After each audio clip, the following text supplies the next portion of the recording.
Hello and welcome back to What in the Schnitzer is going on here. Oh, Lord, does it have us on focus? All right. Well, that ain't our sponsor. I just did that just to do that. Am I the a-hole for? Start reading. Anyway, hey, I know y'all miss me. That's why people be asking if you got Tourette's. I don't, guys. Just to give y'all some clarification, I do not have Tourette's. I am just me. That's it. It says, am I the a-hole for not staying with my wife after her C-section? I immediately say yeah. What about you? I don't know the context, so I can't say if somebody ill or not, just off of one question. Okay. My wife was admitted to the hospital for an induction of our second child. Okay, her second child. She had a rough time during her first pregnancy. Sedation. That's what he meant to write, but I know he said induction.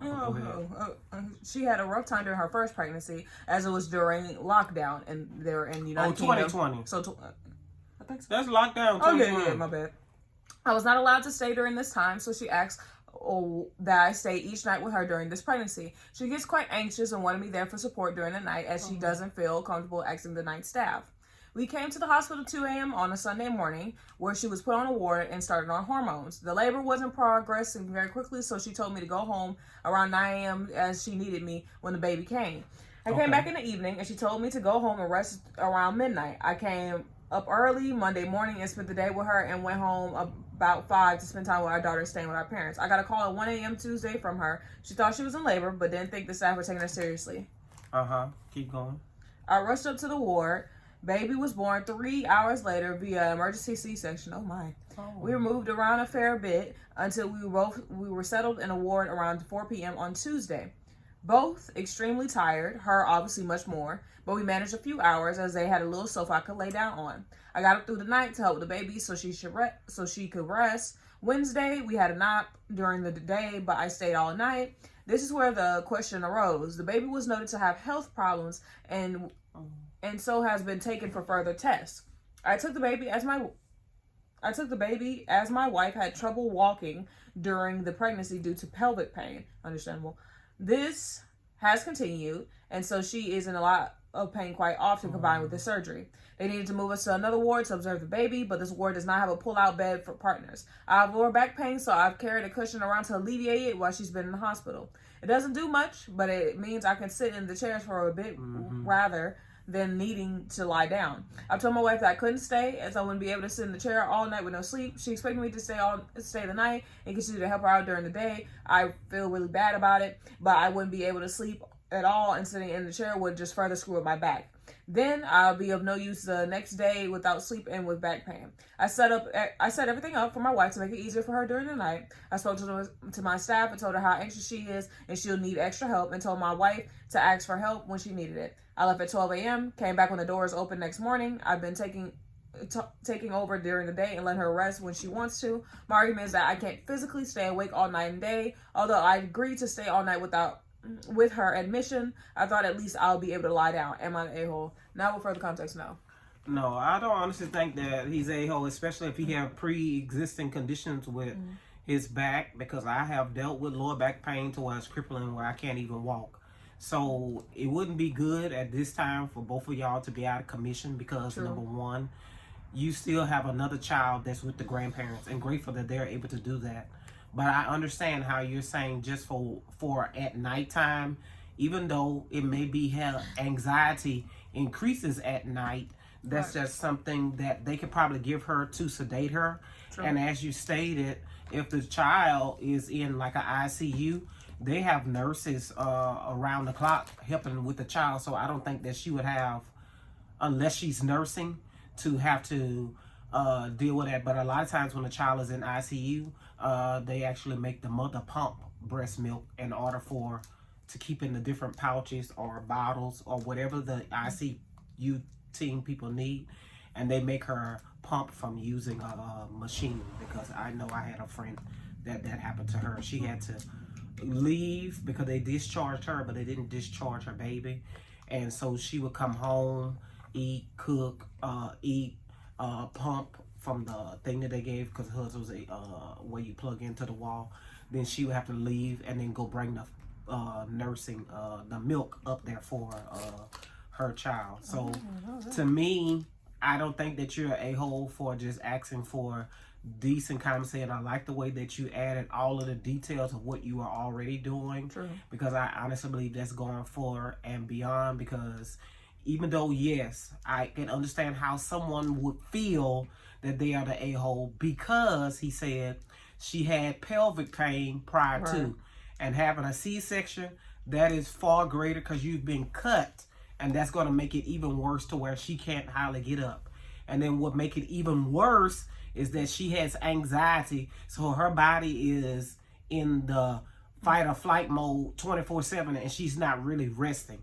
And then if she's nursing, all of that is going to be added to the milk that she's giving to the baby. So I can understand why she needs him to be there at night, because maybe he is her peace. You understand? Through her safe what place. she's going through, because she really don't know these nurses.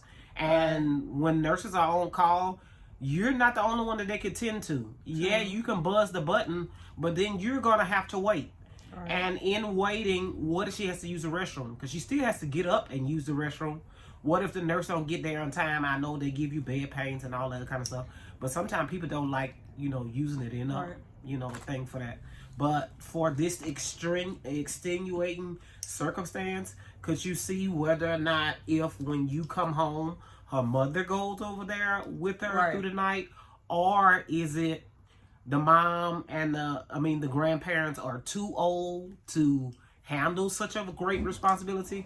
That's why they have to do that. So that's why they chose to help out with only the other child, because I know some hospitals have stipulation that if you're not in there at a certain time, they're not going to let you trade out with somebody else that coming. That person will just have to wait in the waiting room. True. So that's a lot of dynamics. But like I said earlier, I don't think you're the a-hole, sir, for doing that. I just think right now y'all both going through a tough situation, and both of y'all are lacking sleep, and that's what making y'all both feel guilty or whatever. But in reference to the hospital only providing a chair, I know how my back is set up. I couldn't sit a prolonged time, even though I'm trying to be there for somebody. I couldn't be 100%, and it's only so much walking around you can do on those floors. It's not like you can leave out, then go get a bed, lay down somewhere else, because those beds are being used. So I think you just need to talk to your wife more and tell her how it makes you feel. And I'm sure your wife that knows you, she knows you have this pre-existing condition. And I just really don't think you're the a-hole in this situation for my thing, because I think you've gone above and beyond. In my prayers that it works out for y'all, but that's a lot of weight, because a lot of times we don't take in consideration how the guy feels on what happened. His wife is in there with those problems, and his child, and he got to go back home, because he say he leaves. He goes back home, and when that child get there, daddy, daddy, daddy. So that child didn't see that daddy been sitting in the chair all day, if that makes sense. No, I agree. So I don't think you're the a-hole. For me, I want to foremost apologize to first saying, because I think it's one of the cases where you know what your wife going through, you just don't care. That's what I was thinking. For me, in all honesty, sir, it's neither one of y'all's fault. It's just something that has happened. And there's, as I was scrolling through, there's other people in the comments that was also giving out their support because they've been through something similar. And there is I love the support in the comments first and foremost, but you're not the a-hole, sir. It's a very unfortunate circumstance, but at the end of the day, I feel like if y'all communicate enough, y'all will be stronger together. And also I feel like what adds to her anxiety, because he said earlier that his wife said that the nurses weren't listening to her, so of course she's not going to be too prone to it when it comes down to it. Because I will give mothers this. Sometimes the nurses do not listen. They're like, oh, you're over dramatic, you're fine, and you're looking like, no, not fine, I'm legit, just had a baby, like I'm in pain, like or sometimes just on the sake of giving a different perspective, nurses a lot of times don't have enough sleep. And they're overworked and short staffed. Not trying to say that is the reason why somebody should be short-tempered. But just like they're in this situation, they may have 4 or 5 women going through the same thing she's going through. True. So who is the nurse to pick? Oh, I gotta cater this one. Oh, I gotta cater that one. They gotta basically be neutral in the whole situation, if that makes sense. That's why they tell you to have a loved one if you have other situations that maybe he may see if she have any siblings that could come in and help or whatever like that. But at this point, thank you to all the nurses that do, because I do have a sister that is a nurse. Right. And a lot of times she's short-staffed and you done work 12 hours and you're tired, but you still have to be there till your shift is over. Not trying to say that that's an excuse, but just like we know in 2020, everything was short-staffed. I just think that created anxiety from the get-go, because in 2020, you had many people that didn't even go to work in hospitals and stuff like that because of COVID, if that makes sense. Right. So that makes her even more anxious that the nurses are still treating her the same way. That's why I think he brought up the 2020 situation. That is true, because during lockdown, it was harsh for all of us. Like, it was ridiculous. So I already know, and also I want to also give rest in peace to all the nurses and doctors that laid down their life during that time, and condolences to all the families that suffer from that. When it comes down to medicine and the medical field, I always give kudos.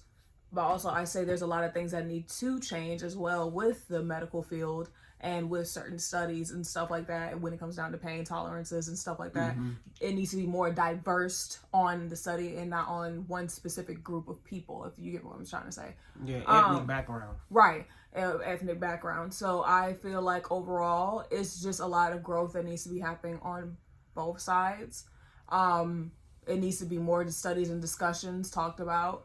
It needs to be more openings there. There needs to be more support groups for mothers and also single mothers that are probably going through C-sections and pelvic pain and stuff like that. And it needs to be more alleviation for nurses, because they do a lot. Nurses do a lot. So I will give them their kudos for that. And for what they're paid for, I feel like it's not enough, in my personal opinion.